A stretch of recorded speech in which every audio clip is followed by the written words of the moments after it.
Hey, what's up, gardeners of the internet? My name's Chuck, and today I'm going to teach you about how I compost and a little method I like to call the Lazy Gardener's Advanced Composting System. Let's check it out.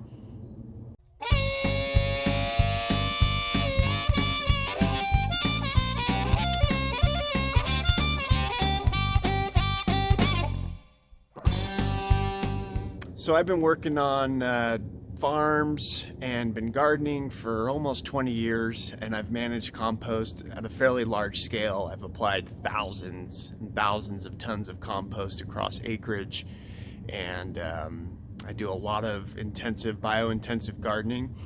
And I was inspired to make this video because a lot of people ask me about how I make my compost. So in this video, I wanted to provide a practical overview of what I do, showing you all the tools I use, how I keep my setup low cost. You can see it in the background behind me there, using pallets and other materials that didn't cost me any money.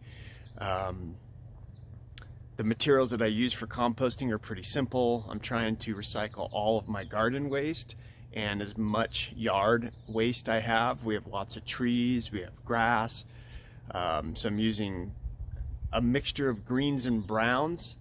It's something we'll talk a little bit about. We're going to keep it simple. I'm not going to get into carbon nitrogen ratios really, but I will mention it. It's good to know which type of materials are high in carbon and which are high in nitrogen.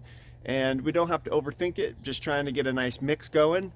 And there's lots of different ways to compost out there, but this is for the home gardener. And again, I've called it the Lazy Gardener's Advanced Composting because I'm going to be showing you some little tips that might seem a little advanced and maybe won't be lazy to some people, but you got to put some work in to get some good compost. So the end result is to get a pretty good finished compost. Doesn't have to be perfect, and we definitely don't want to get compost out in our garden that's really raw and full of ammonia and stinky and can have anaerobic pathogens and things like that. So I'm going to show you what I do to keep good aeration in there, how simple it is to turn it over, how many times should you be turning over your compost.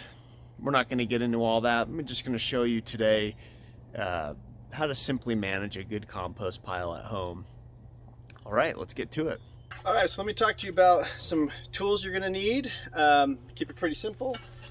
Definitely want to have this kind of pitchfork. There's other types of soil forks you can use, but a nice long pitchfork that has these wide forks is very, very valuable for moving big chunky material that's hard to get into with a shovel. I like to have a pointed shovel so I can really get in there and turn.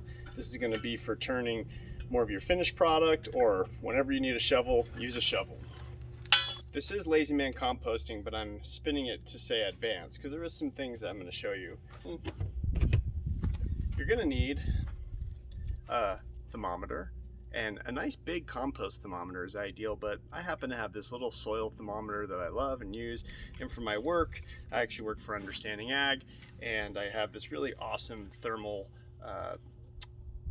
thermometer that I can get surface temperature with, but I have this probe that I can stick way deep into a compost pile. That's really great. Another pro tip we use in our kitchen is we don't have any fancy composting buckets. We've been using this forever. This is just a pot got from the secondhand store. It has this nice little hole on top which keeps a little bit of airflow going, which I find reduces like an anaerobic smell. When you lift up the lid, you don't smell this stinky bucket. It's not very big. We keep it small because we pretty much almost go through one of these every 1 to 2 days because we cook a lot in the kitchen. So we're not loading up a big bucket of compost in our kitchen. That is important.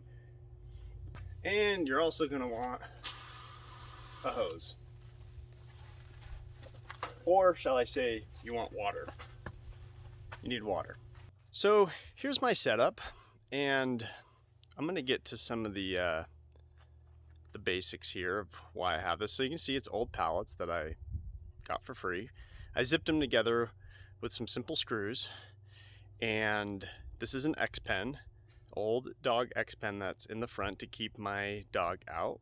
And we also have this fence you can see. So my dog really loves to come in here and try to eat everything.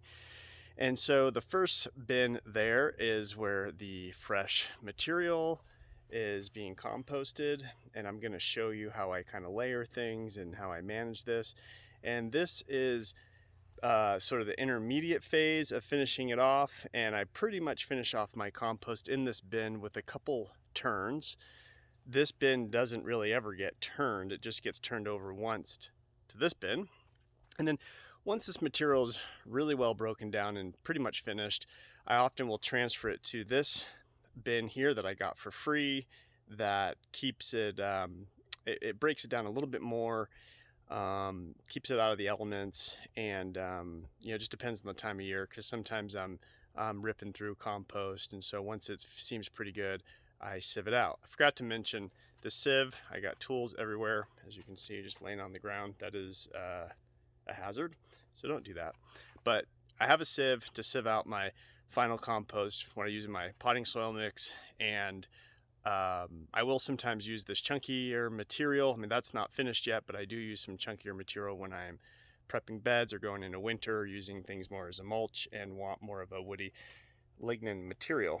I will also say that if you have the room, go ahead and do a 3-bin compartment, and I went with 2 because of my space that I'm working with. I could make this smaller, but that means I would have had to buy wood, made a custom dimensions, and I just wanted to be lazy. That's what this is about. It's also big because it gives us lots of room to shovel and get in there, and I really find that quite convenient. Also, I'm in the high desert. We don't get a lot of rain, so I don't keep a top on here. Sometimes I do put a tarp over the top. However, if you're in a really wet area, a wet zone, you're gonna want to think about putting a top over it, and you know, you can make a really beautiful composting setup if you'd like to. Again, this is about being lazy, and I forgot to say, as cheap as possible. We all want that, don't we? Okay, so I'm just going to do a quick demonstration of how I manage my compost. It's really simple. I layer different materials. I try to layer greens and browns along with the kitchen scraps. For kitchen scraps, I do not put meat in there or bones. Cheese maybe sometimes creeps in there, but not really. We eat all our cheese. And any type of organic vegetable, organic material goes in there, including citrus and peels. And a lot of people say, don't put citrus in your compost. I compost everything. There's no problem. It all balances out. And if you try to make it overly complicated, then it just doesn't become fun, and then you don't end up composting for some people. So let's keep it simple. Everything will break down. Nature will do its part. The soil microorganisms, or in this case, the compost microorganisms, they will do their work. Generally, throughout the week or so, we're just dumping our compost, right? Not doing too much, just come in and dump it. We've got this set up so we can just dump from the back. We don't have to come all the way into our area. All right, so I just dumped that in. And let's just say I dumped in like 5 or 6 of these throughout the week. Well, if you keep it the way it is here, you're going to attract flies and different things. So I kind of slightly layer stuff. I don't do a big layering, but I do a slight layering. And let me show you some materials I'm working with right now. And this can change throughout the year. Often I have grass clippings, but I got leaves from the winter, from all of our poplars and other deciduous and fruit trees on the property. We happen to have these old shavings sitting around from when we used to breed dogs. So I'm just getting rid of this, putting a little carbon material into the bin. The leaves are also pretty high carbon source as well. The kitchen stuff is gonna have more of a higher nitrogen ratio. It's wet, it's moist. If I can get some grass clippings in there, that will be great. I like to layer a little soil in there. So here's what I do. Once I got, also got plastic. Once I have the compost looking like this, and I usually spread it out a bit. I don't want to have a big heap of the fresh material. I just slightly cover the compost there with the soil. And that does a fantastic job of keeping out the smell. It keeps the insect population down, and there's also mineralogy in that soil that's going to play a huge role in creating these organic mineral associations in the compost and make it more fertile. If I'm dealing with a lot of material, I'll get some spraying going on while I'm layering, but it's not really that big of a deal. So I'm going to take some wood chips here. I'm not going to put too many wood chips in. Some leaves. This is what can happen with too much leaf. It gets all matted up.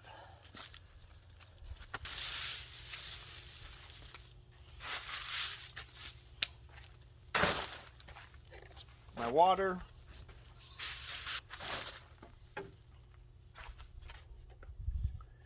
As you can see, I didn't put a whole lot of material in here. You can do this once a week, every 2 weeks or so. I like to keep up with it, maybe every 2 weeks. I find that you just get a nice breakdown. You get a distribution, kind of a lasagna layering effect here.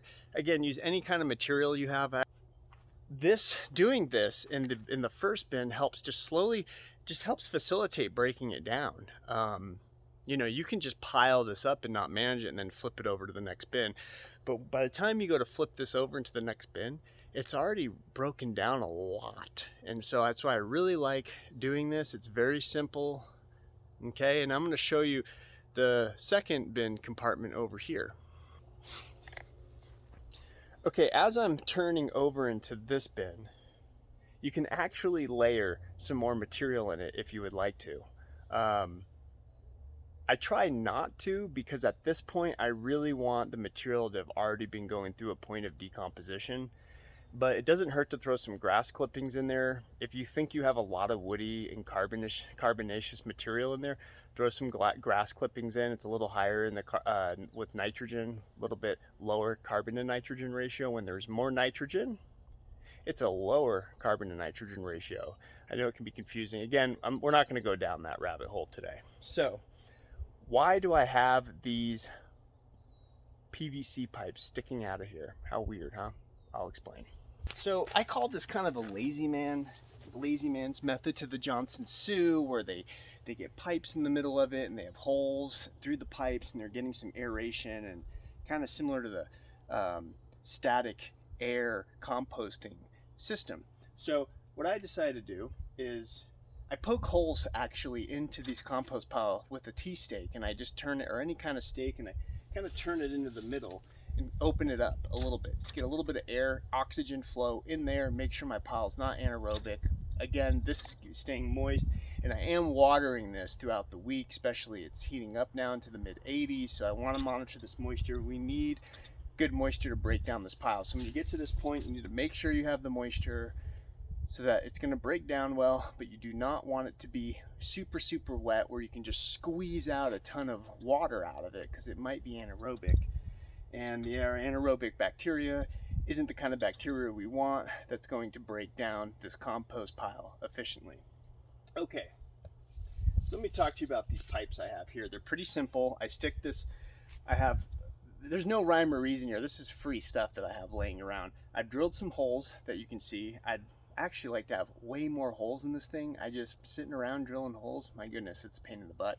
So I'm keeping it lazy with a little bit of advancement, right? Okay, so I pound these, I stick these in. I usually need a mallet when I come over, and so about every few days or so I take this stick, and it's leaving a hole there, and I'll just find another location for it. I'm calling it a stick, call it a perforated pipe, and I stick that down in there and give it a little wiggle, and I don't overthink it.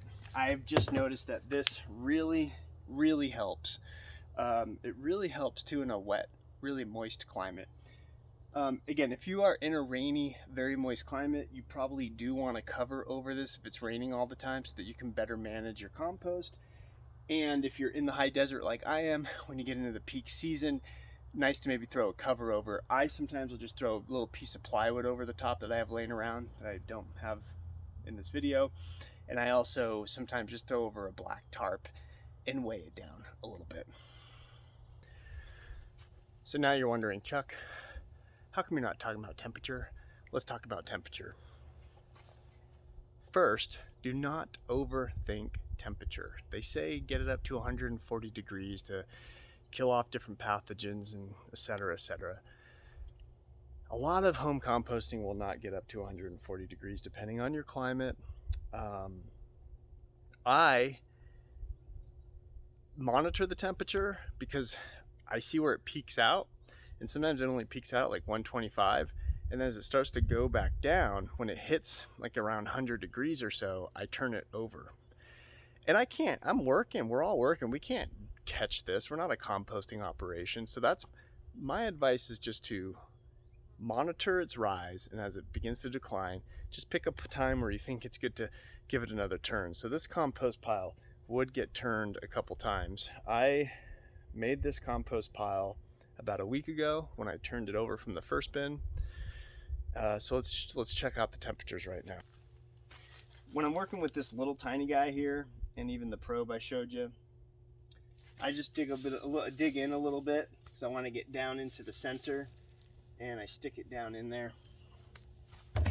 And for the heck of it, let's go ahead and use this as well. Same thing. I like this because I can just kind of like plug it all the way in. It's no big deal. The probe's reading about 118, 120.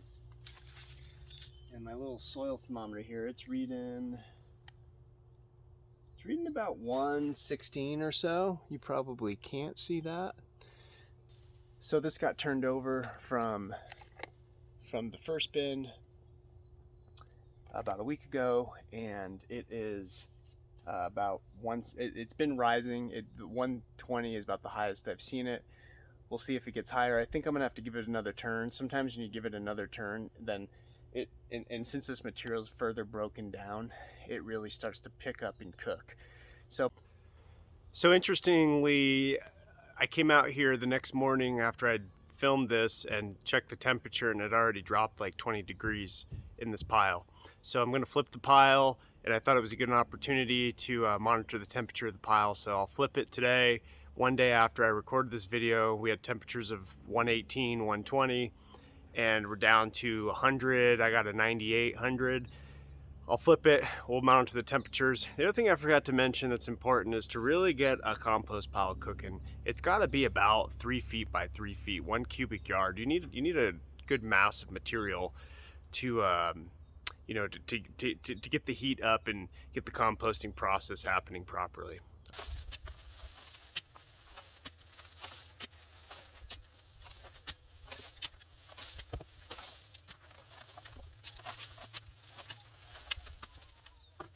This is what can happen with too much leaf. It's all matted up.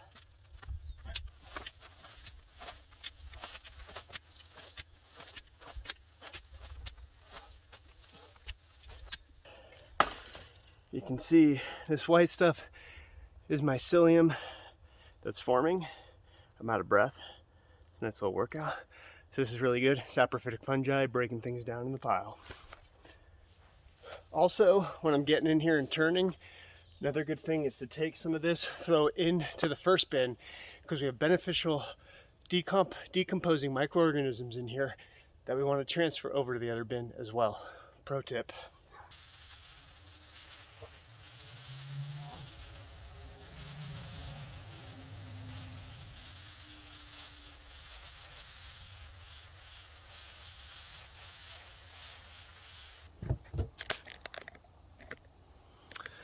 So turned it over. One thing you'll notice what I did was it was lower and more flat, and I flipped it over and kind of pushed it to one side of this bin because I'm trying to get it about 3 feet tall by 3 feet wide. So this is going to break down and drop maybe even 12 inches as the material breaks down further. As you are flipping this over, I actually would recommend to throw some water in between, which I did not do when I just did this right now. But maybe if you're in a wet, moist climate, you might not be doing that. But here in the high desert, we're not going to get any rain, most likely from now until fall, unless we get some monsoons. If they come in, I'm going to take advantage of that for gardening and composting. Well, I hope you enjoyed this video. I hope it was practical. And my take-home message, I think I just keep saying it, is, don't overthink all this. Use materials. If you love the way things look and they have to be fancy, then sure, go ahead and buy new material and wood. Don't use pressure-treated wood. You can find a lot of fun setups online I've seen people do. Don't worry about the carbon to nitrogen ratio. Don't put meat in your compost. That will attract, critters, and it just doesn't break down well. I'm sure I've left out some things in here, and I know there's a bunch of compost fanatics out there who love the science. They're taking their microscope, they're looking at the microorganisms, they're making sure they have, a good fungi to bacteria balance. I'm not going there with this.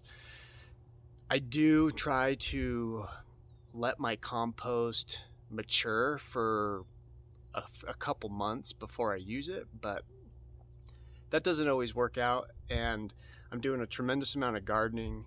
So once I feel it's broken down really well and I've gotten the temperatures up fairly well, it's been turned a couple times, I will go ahead and get it out there. But getting a compost pile created going into the off season of gardening, it sits for quite a few months, often maybe even 5-6 months. And I know I have a more fungally dominant compost usually that's going to go into my soil. Am I using a lens or a microscope? No.